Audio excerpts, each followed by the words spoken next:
You're listening to TalkTainmentRadio.com. The views and opinions expressed are those of the host and guest and not necessarily those of TalkTainmentRadio.com, the management, the staff, or K&E World Network, LLC.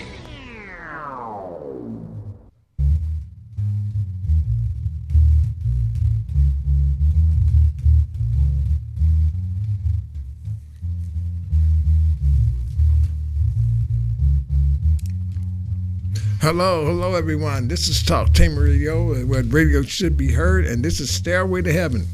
And Stairway to Heaven is brought to you by the Sensational Keys of Harmony and also Praise Temple Community Church. Today my guest will be, I have a caller named Elder Smith who will be calling in, and we will be talking over the phone. Also, I like to say that to all you people, all the ladies and gentlemen at the Core Lab and the print shop, wish y'all say hello to all of you. And I hope you have a nice weekend. My shout out goes to Sharita Artbridge, they call her Miss Star. Praise Temple, Keys of Harmony, my sister Morgie and Shirley, and my other sister, Bebe, and then Marsha. All of them wishing all hello.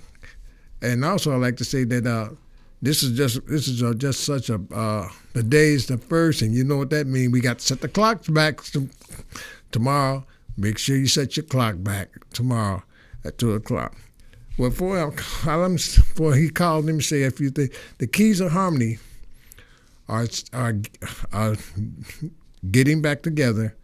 We trying to get things together for you. I mean, we just in transition, but we're trying to get some musicians. So we got some new musicians coming up. And soon we get them straight and everything, I will let you know where we will be. You will be the first to know where the Sensational Keys of Harmony will be. And when you get the message, beat us there.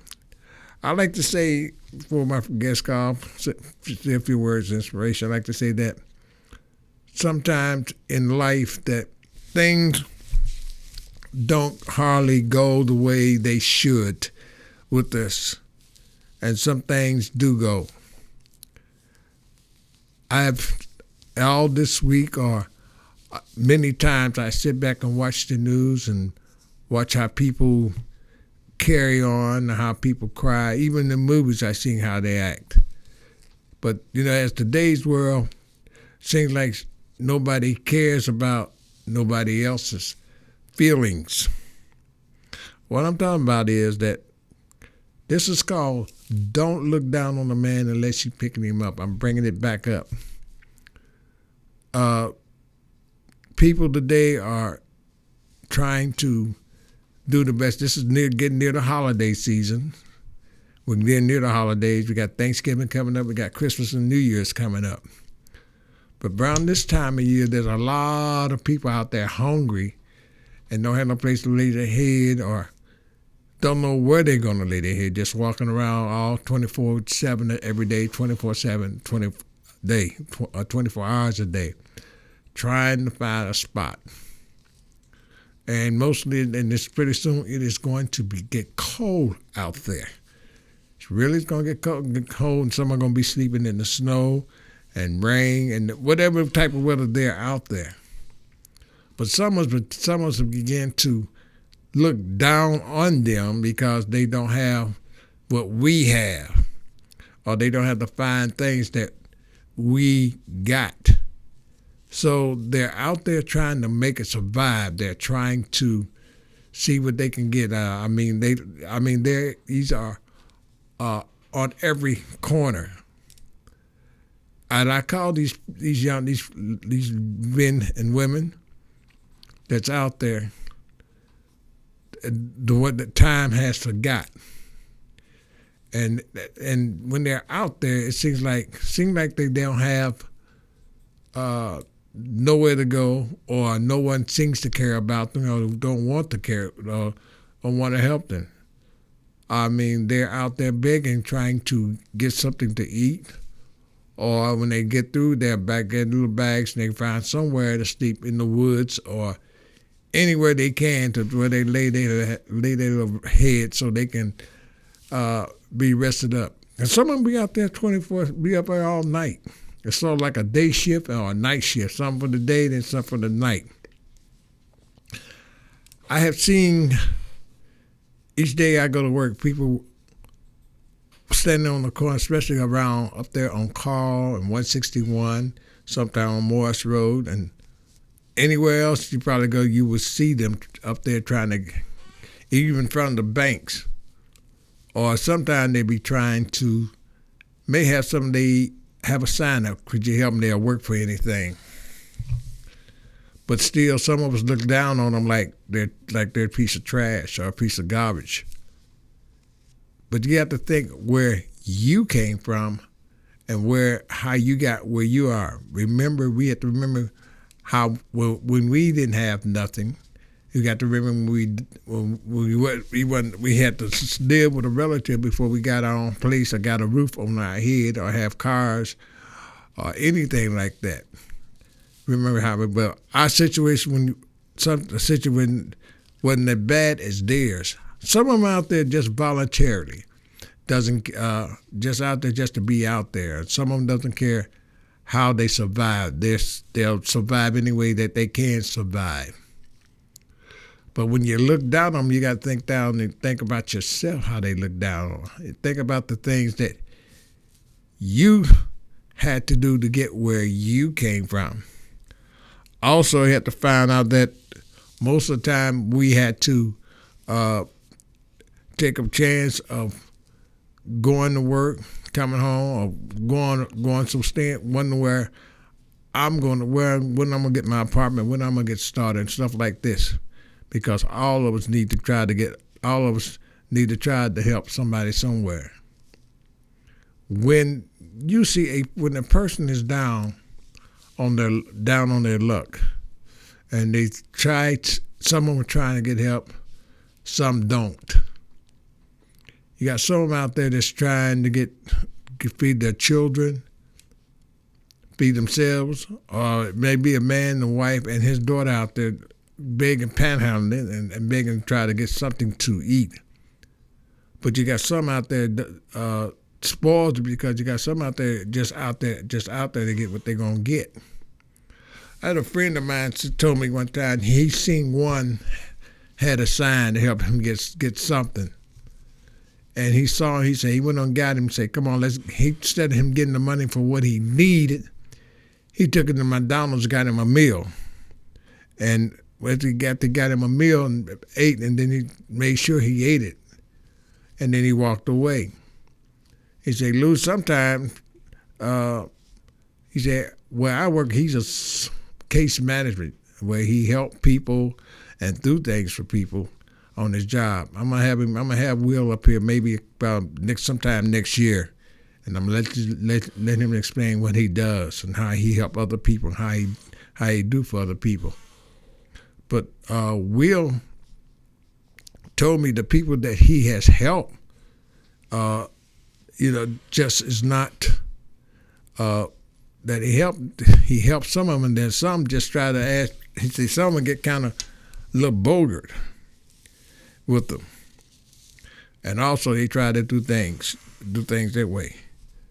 So we have to try to understand that there are people that need help out there. Oh, wait, by the way, let me say this before I get back to this. Waiting on my guest, let me say this. Senior Citizen Lunch and Learn, due to Thanksgiving being on the fourth Thursday of November, senior citizens will be on the third Thursday of November 21st and 22nd. They're going to have a class called Dementia, and how as always there to be there for lunch, bingo, prizes. So come out and bring someone with you. And we had 3 months of a great topic and classes. If you are senior, these will really be beneficial to you. Call Sister Brittany, and have and she'll prepare some awesome lunches for you too. Also, I can say, Brother Paul Robertson will be presenting more information on Noah, a trip to see Noah. It's a play called Noah. That's coming up soon, and this trip is it's not only for the members here at Praise Temple Community Church, but for anyone who wants to go, or if you want to be there, just behind all means sign up. And that's for this trip for Noah, the play Noah next year, 2035. Come by Brother Paul Robertson. Brother Paul Robertson, he will give you the information on that. I almost forgot about this announcement, but it's looking dead in my face. Also, I'd like to say that, getting back to what I was saying, it's a good thing that people try to help each other the best way they can. And it's a good thing for people to try to do the right thing for each other. But we got to live together. The way things are getting ready to begin now, and it's getting ready to happen, and we don't know what's going to happen in 2025. We really don't know what's going to happen in 2025. There's a lot of things that's going to be shortcut.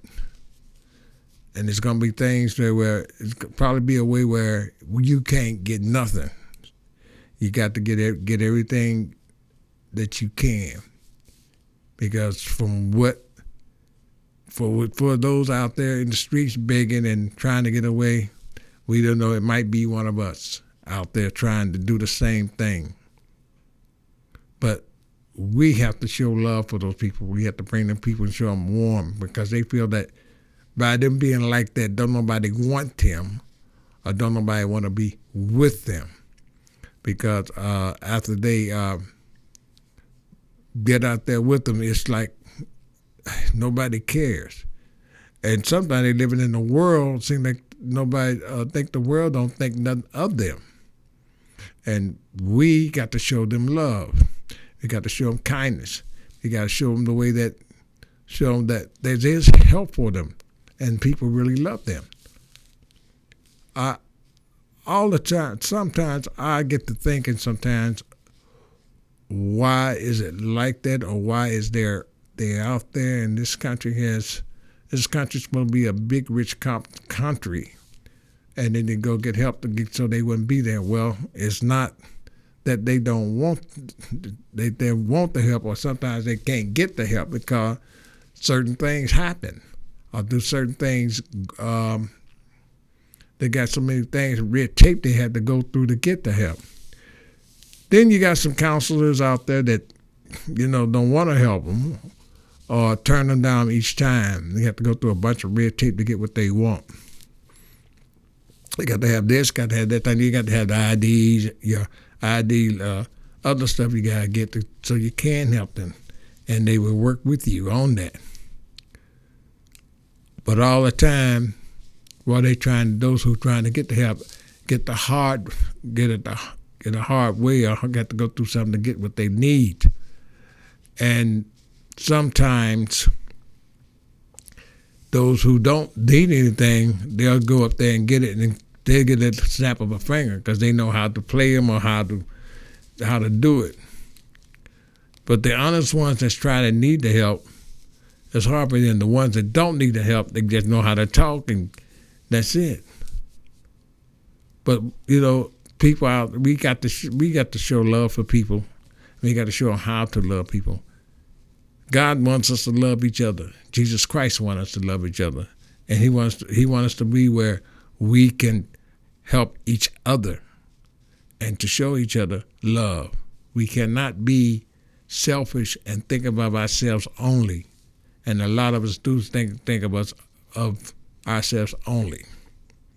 Many times, I wish that we could do things the right way, and just go up there and grab a bunch of them, and just say, "Come on with me." It should be in the way where we can have a van, or people show them where they can come and get a nice warm meal, a nice soft bed to lay their head, or take a shower. Those people out there are wondering what's the next thing they are going to do. We have to show love for each one of the others. The Bible says, love thy neighbor as thyself. In other words, you love yourself. Treat them how you would want to be treated. Or treat them how they should be treated. Sit down and talk to them. Tell them things. And if you belong to a church or a member or whatever, tell them that God loves them.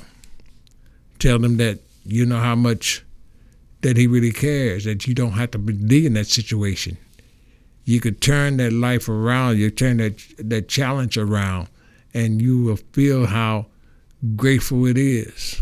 That once you learn that love and that pressure, you can look up and say, well, I ain't got to worry about nobody looking down on me anymore. Because you're a child of God. You don't have to worry about being in that situation that you are, because some way or another, Jesus Christ is going to pull you out. All you got to do is lay on your knees and ask him. Sometimes we have a way of getting in the way, and we do things out the way that we shouldn't do. And when there is a way that we shouldn't do, we go ahead and do it. Maybe Jesus Christ is going to help you, and you just get in his way. If we get out his way and let him handle it, he will handle it for you, and he will do it for you. He will take care of it for you. Let him handle it the way, and let him do it the way it should always be. Because sometimes when we step in Jesus Christ's way to do things, he will just step in and look. And sometimes I feel like when you get in his way, you say, what you ask me, why you got me here? Do it when you think you can do it yourself. If you think you can do it on your own, go ahead on. But meanwhile, you got to step back and let him show you how to do it, and let him work it out for you. Sometimes we have a way we can't get all things done, because some think we can do it all, but we can't do it all. But somewhere along the line, we're going to fall, and you wish we had did it. And somewhere along the line, wish should have done it, but we didn't. And this is where we get lost. All the time when we're trying to get it ourselves, let me put it this way. Some of us pray to ask Jesus to help us with a situation or a problem. And you pray and ask him to help you get it done, get it over with. Okay, you got it in his hands. And then someone's getting, well, that's too slow. I think I can move faster than that. But when you take it out of his hands and you do it your way, what happens? You messes it up. So you have to kind of leave it in his hands and let him work it out. And leave it in his hands and let him show you what he has for you and show you the love that he has for you.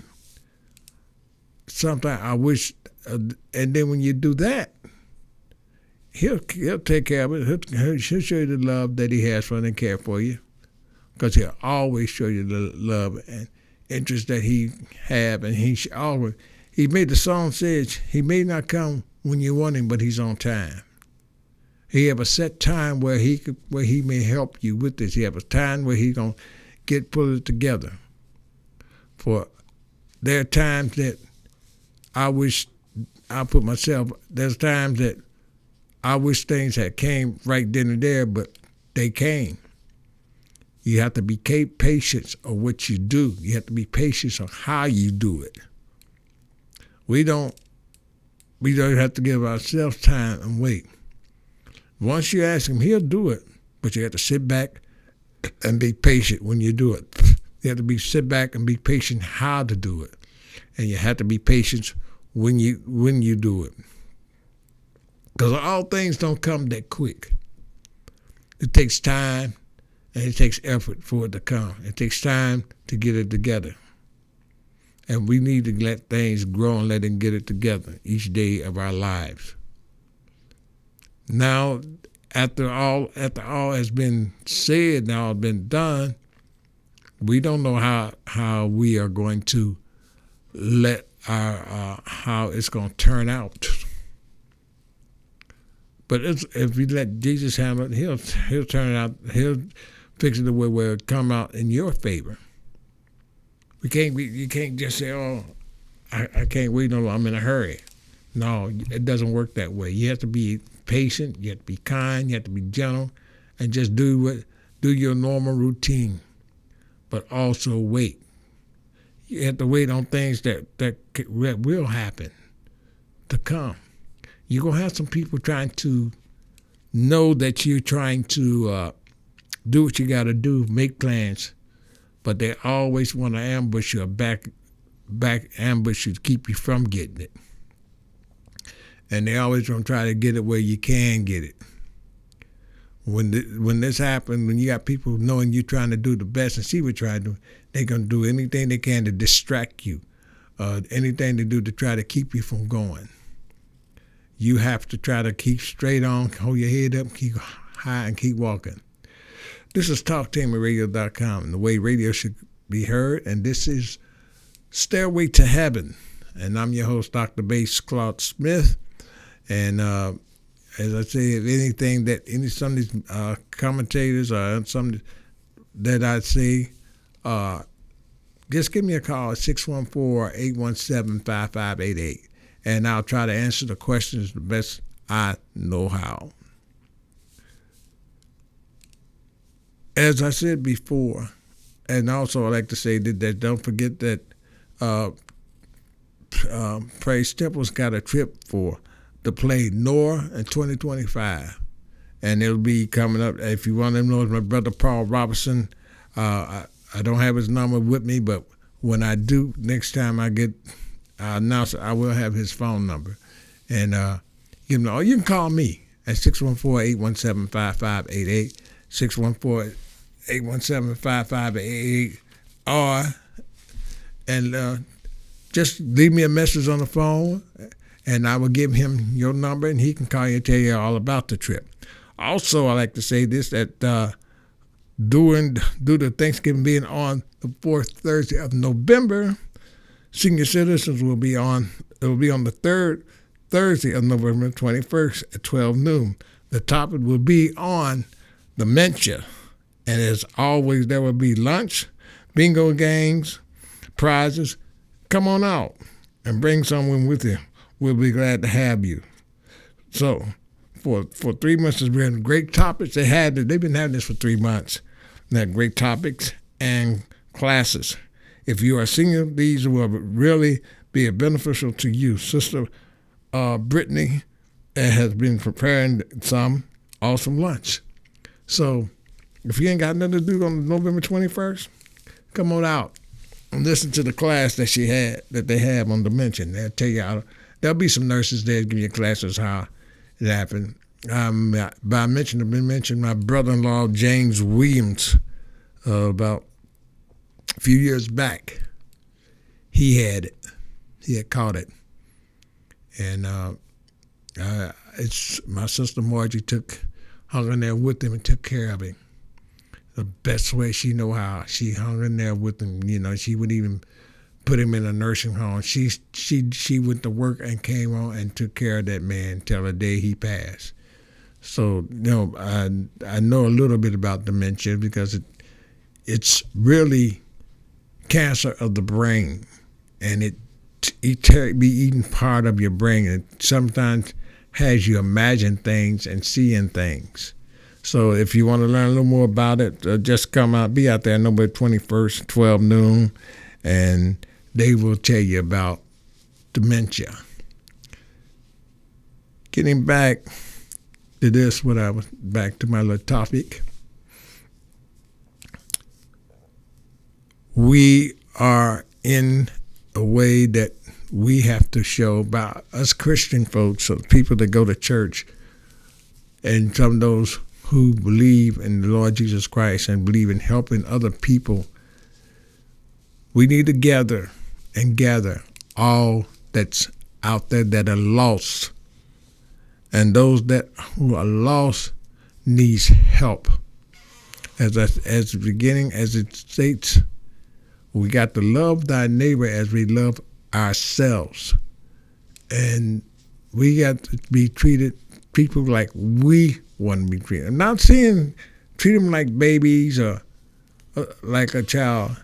Go up there and give them a hug, although they may have a little bad odor on them or something like that. Take them in somewhere where they can take a shower and clean themselves up. And maybe refresh their minds. But half of them, some people, you see those people, you got a lot of people looking down on them. And if you're not, and he's looking down on you and you're not lifting them up, then what are you going to do when you do lift them up? What if Christ was walking down the street and which I know he won't, and he turns his back on you? Then what you're going to do? You rave and you holler and you start crying and say, well, I thought they told me this about you, that about you. But remember, you turned your back on one of his less fortunate children. Christ says, other sheep that I have and other children have. In other words, this is just my opinion, and some minister want to talk to me, call me, and teach me on it, school me on it. But what I'm saying is this, that those who are so high mighty and they are going to say, Father, I did this for you, I did that, and I fed rich, I fed the poor, blah, blah, blah. But did you really think about the ones that really need it? You was out there begging, asking for donations, getting money while you're riding your, some of you riding your top limousines, and you got to be at the great big mega church and all this. But when you live in a big church like that, big mega church, what about the ones outside that big mega church? You on the air every other week, or every week you're on the air preaching the word. But did you ever stop to think and tell that congregation, that large congregation, hey, let's go outside, go out and find some people that's in need? You ever thought of that? Have you ever heard that? Some I'm not saying all of them are like that, but some preachers do that, and some don't. My pastor, he's one of the most greatest men in the world in church, one of them. And once you know him, he's the nicest guy. I'm talking about Mike McCutcheon. Another friend of mine, pastor friend of mine, and he's late gone. He was my mentor, Bishop Michael J. Mangrum. And Bishop Mangrum, he would help anybody. He was a pastor of Faith Unlimited Church in Cincinnati, and he helped anybody that came through them doors. Didn't care who it was. He just did. He had a job to do. He did what he was supposed to do. He did a job with. He had opened up a halfway house. He had a halfway house for those who was less fortunate. He had them in there. He opened that up. One time there was a young lady who came to church slightly intoxicated. He knew, he saw her. He didn't turn her away. He didn't tell her not. He didn't turn her away, and he didn't tell her that she couldn't come in there. He let her come on in, and she said that the church kept quiet and heard what he had to teach. And he told the young lady, I welcome you very much. I welcome you. He said, but let me say this, young lady. Be coming in as forgiveness. And he also told us, say, next time you come sober. And that's as far as he went with it. He didn't scold her or jump on down and holler at her. He just asked the next time you come to church, come sober. And the next thing you know, she came and she had joined the church and became one of the biggest church workers in that church. in the church. Mike, because he's the nicest guy, pastor you want to meet, and he does things for his heart, from his heart, and he was trying to. Okay, you two friends, I'll see you next time. Remember, mine is nothing but the garden. What you put in, it grows. Love you. See you next time.